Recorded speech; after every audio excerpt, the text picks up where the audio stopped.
ఒకవైపున బ్రిటన్లో శరణార్థుల హింస తట్టుకోలేక తల్లడిల్లుతుంటే మరొక వైపున శరణార్థులకి సంబంధించి కీలకమైనటువంటి మరొక అడుగుబడి శరణార్థులకి ద్వారాలు తెరవండి అంటూ శరణార్థులు ఉద్యమాలు ప్రారంభించారు. శరణార్థి మద్దతుదారులు ఉద్యమాలు ప్రారంభించారు.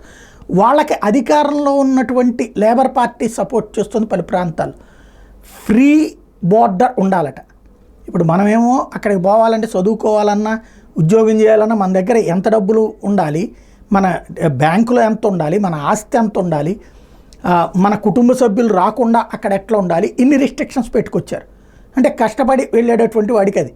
అలా కాకుండా చొరబడి వస్తున్నటువంటి వాళ్ళకి ఫ్రీ బోర్డర్ అంట. అంటే సరిహద్దులు తెరిచేసి వాళ్ళందరూ అక్కడికి వచ్చేస్తే శరణార్థులుగా వాళ్ళకి హోటళ్ళల్లో వాటిట్లో ఉండటానికి ఇచ్చి, ఆ పైన వాళ్ళకి అక్కడ బ్రతకడానికి ఇచ్చి, వాళ్ళు తినడానికి ఇంత డబ్బులు ఇచ్చి ఫైనల్గా అలాగ కంటిన్యూ చేసుకొచ్చేటటువంటి యాక్టివిటీ కీలకంగా జరుగుతుంది. మరి దీనికి ముగింపు ఎక్కడ అంటేనే అర్థం కావట్లా.